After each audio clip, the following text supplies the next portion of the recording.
Видови реченици: расказни, прашални, извични, потврдни и одречни. Македонски јазик за деца. Здраво, другарчиња! Денес ќе научиме нешто многу важно и забавно. Колку видови има на реченици во македонскиот јазик?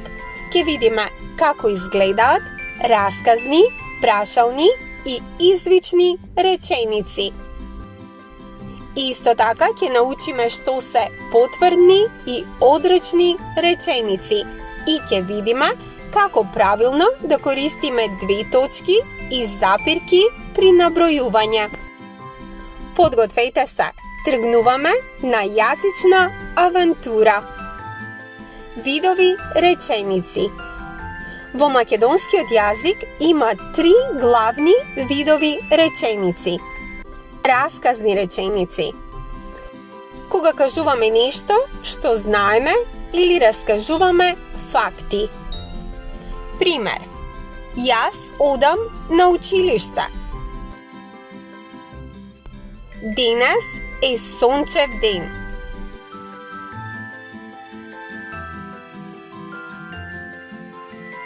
Мачето спие на креветот.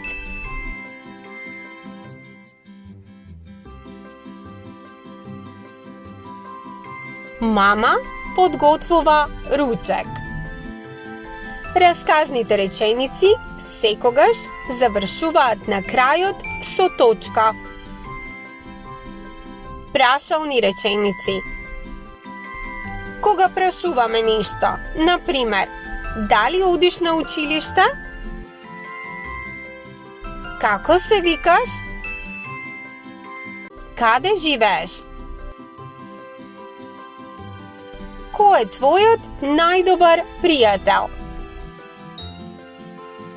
Кога ќе одиме на излет? Прашалните реченици на крајот секогаш завршуваат со прашалник. Извични реченици. Кога изразуваме чувство, радост, страв, изненадување, лутина. Пример: колку е убаво денес надвор. Внимавај, кола!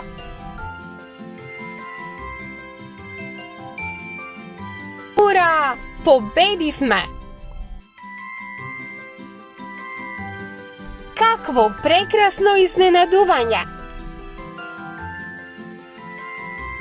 Ох, колку сум среќен денес!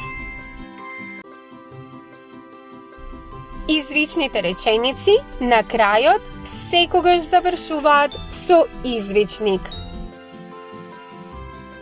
Потврдни и одречни реченици.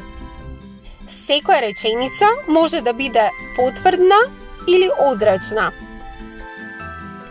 Потврдни реченици се оние кои кажуваат нешто што е вистина.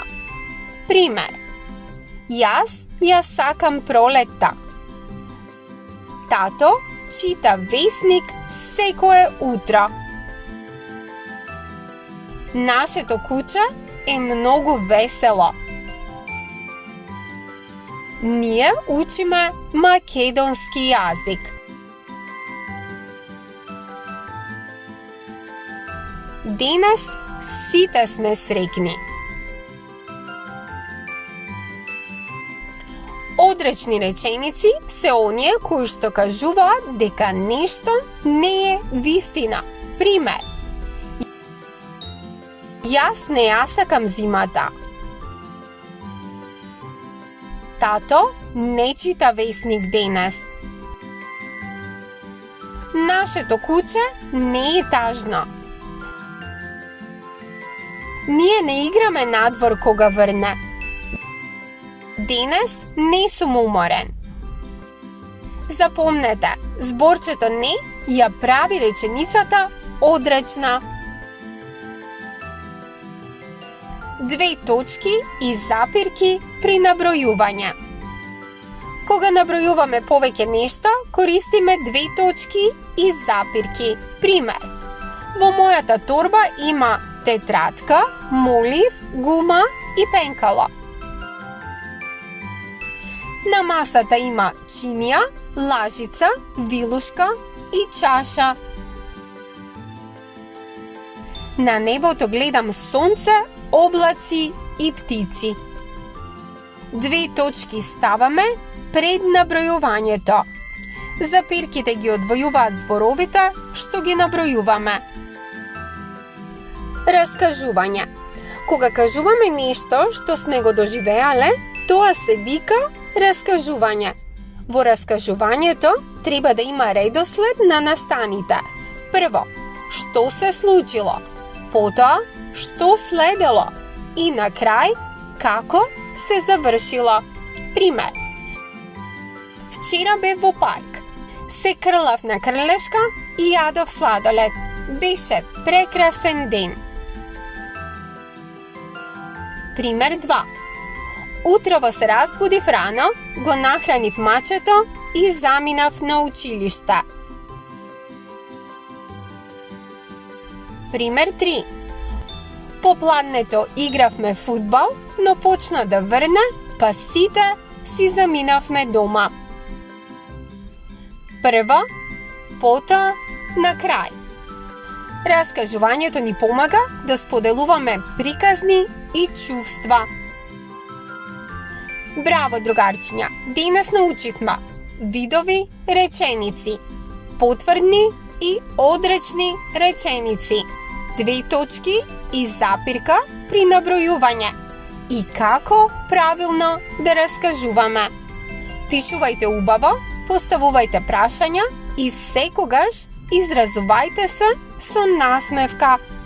Чао, другарчиња, до следниот пат!